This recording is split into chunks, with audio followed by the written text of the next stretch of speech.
What's up, YouTube? I just got done working on Svetlana.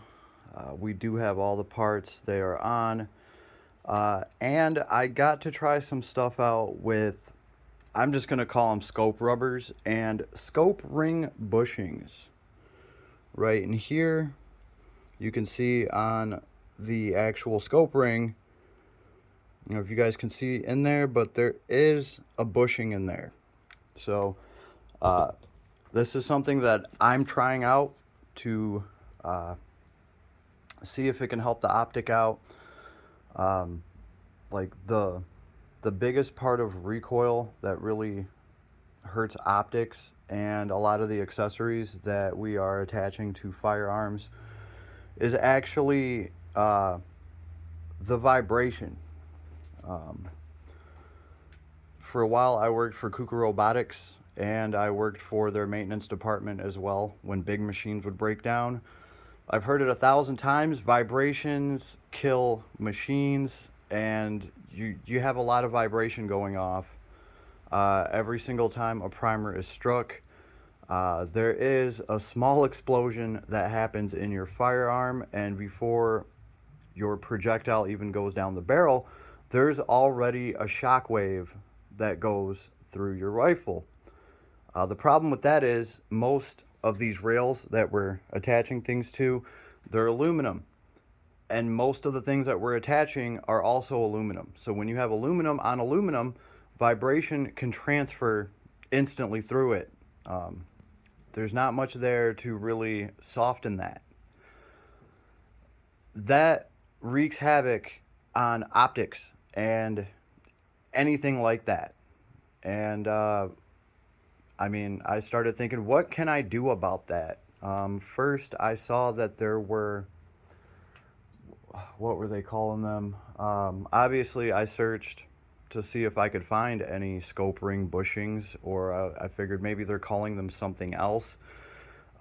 We have scope ring, what are they? They're sizers, right? So you can take a smaller tube and you can put these sizers on it, and then they'll fit into bigger rings.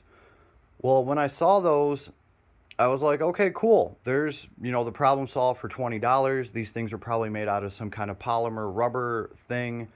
That's really going to help. And I started putting these things in my cart, and there was like a few different makes of them. They're all made out of aluminum. I don't know why. I do not know why there wasn't an engineer there to be like, wait a minute, we're building this for a gun. Hey, if we use this material instead, it would actually eat up a ton of vibration, and that would probably really help any optic out.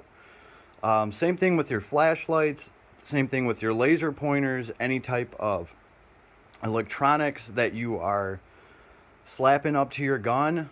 I mean, the way I look at it is, especially if you're playing around with like full auto,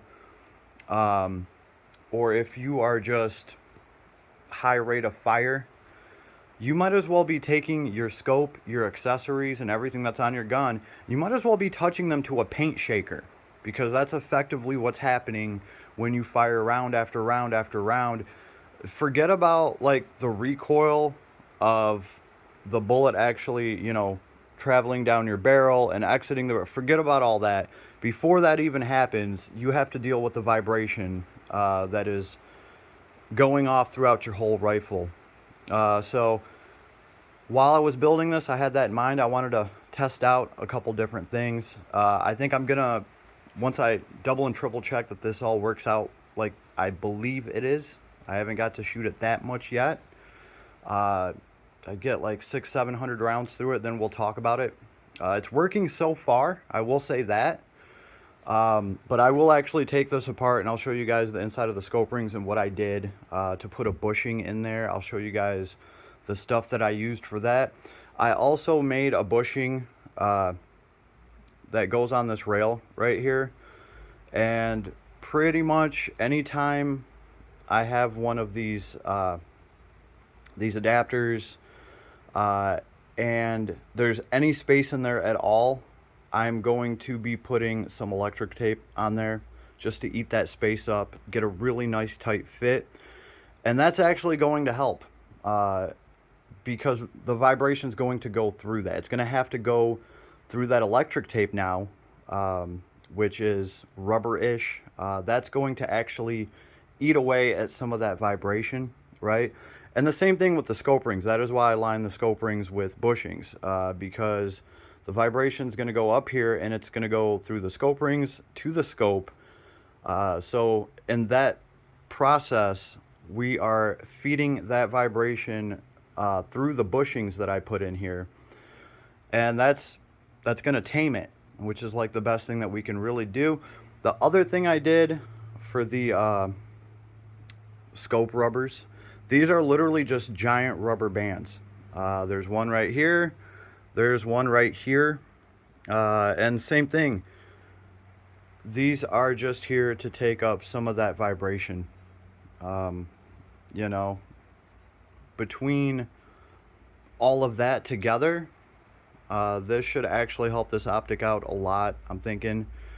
So once I get some more rounds through it and I'm actually sure that this is all working out as well as I think it is right now, I'll actually take this thing apart. I'll show you guys what I did, how I made the bushings. The scope rubbers are pretty damn easy to find. These are like industrial grade rubber bands, right?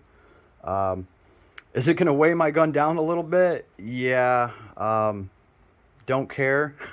And obviously, and honestly, and obviously, it's always worth it to have rubber bands. They could just be useful for so many things. It's just nice to have one right there already. Anything happens, there's a rubber band to hold some stuff together. If not, there's one right here, right?